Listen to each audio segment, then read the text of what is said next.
ಇಂದು ಎಲ್ಲೆಲ್ಲೂ ಬಹುತ್ವದ ಬಗ್ಗೆ ಚರ್ಚೆಯಾಗುತ್ತಿದೆ. ನಾವು ಚರ್ಚಿಸಬೇಕಾದ ವಿಷಯಗಳು ಮಹಿಳಾ ಸಮಸ್ಯೆಗಳು.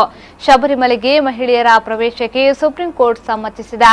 ಈ ಮೂಲಕ ನ್ಯಾಯಾಲಯ ಲಿಂಗ ಸಮಾನತೆಯನ್ನ ಎತ್ತಿ ಹಿಡಿದಿದೆ ಎಂದು ಖ್ಯಾತ ಸಾಹಿತಿ ಮತ್ತು ಸಂಶೋಧಕಿ ಡಾ ಮಲ್ಲಿಕಾ ಎಸ್ ಗಂಟಿ ಅಭಿಪ್ರಾಯಪಟ್ಟಿದ್ದಾರೆ.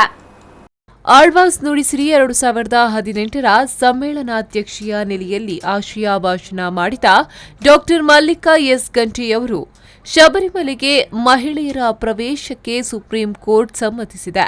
ಆದರೆ ಪ್ರವೇಶಕ್ಕೆ ಧಾರ್ಮಿಕ ಸಂವಿಧಾನ ಅಡ್ಡಿಪಡಿಸುತ್ತಿದೆ. ಮಹಿಳೆಯರ ಪ್ರವೇಶದಿಂದ ದೇವಳದ ಪಾವಿತ್ರ್ಯತೆ ನಾಶವಾಗಲ್ಲ. ಇದನ್ನು ವಿರೋಧಿಸುವವರು ಹೇಳುವ ಮಾತುಗಳಿಗೆ ತಾರ್ಕಿಕತೆ ಇಲ್ಲ ಎಂದು ಅಭಿಪ್ರಾಯಪಟ್ಟರು. ನಮ್ಮ ನೆಲ ಸರ್ವಧರ್ಮಗಳ ಆಡುಮೂಲ. ಇದನ್ನ ಕನ್ನಡ ಸಾಹಿತ್ಯ ಪರಂಪರೆ ಸಾರಿ ಹೇಳಿದೆ. ದಲಿತ ಮಹಿಳೆ ರೈತರಿಗೆ ರಕ್ಷಣೆ ನೀಡುವ ವೇಳೆ ಪ್ರತಿರೋಧ ಒಡ್ಡಲಾಗುತ್ತದೆ. ಎಲ್ಲ ಕಡೆಗಳಿಂದಲೂ ಪ್ರತಿರೋಧಗಳು ಕಾಣಿಸಿಕೊಳ್ತವೆ.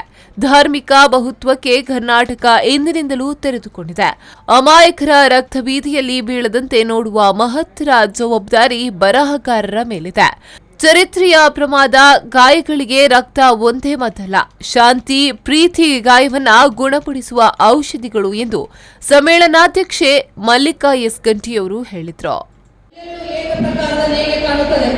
ಸಂಸ್ಕೃತಿಯ ಎಲ್ಲ ವ್ಯವಸ್ಥೆಗಳಲ್ಲಿ ನಿರಾಕರಣೆಗಳಿಲ್ಲದೆ, ವಕ್ರತೆ ಇಲ್ಲದೆ, ಸ್ವಾತಂತ್ರ್ಯದ ಭಂಗವಿಲ್ಲದೆ, ಕಾಲ ದೇಶಗಳ ಭಿನ್ನ ಆವರಣವಿಲ್ಲದ ಒಂದೇ ಬಗೆಯ ರಚನೆ ಕಾಣುತ್ತದೆ.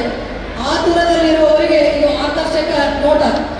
ಈ ಬಗೆಯ ನೋಟವನ್ನು ಒಪ್ಪಿಕೊಂಡಿರುವುದರಿಂದಲೇ ಭಾರತದ ನಾಗರಿಕತೆಯ ಮಹಾಕಾವ್ಯಗಳು, ಮಹಾಭಾರತ, ರಾಮಾಯಣ, ಪುರಾಣಗಳು, ಜಾನಪದದ ಚಿಕ್ಕ ಚಿಕ್ಕ ಆಡು ಮಾತಿನಲ್ಲಿ ಹೇಳುವ ಹಾಗೆ ಚಿಕ್ಕ ಚಿಕ್ಕ ಪರಂಪರೆಗಳು ಎಲ್ಲವೂ ಅಖಂಡವಾಗಿ ಒಂದೇ ಆಗಿ ತೋರುತ್ತವೆ.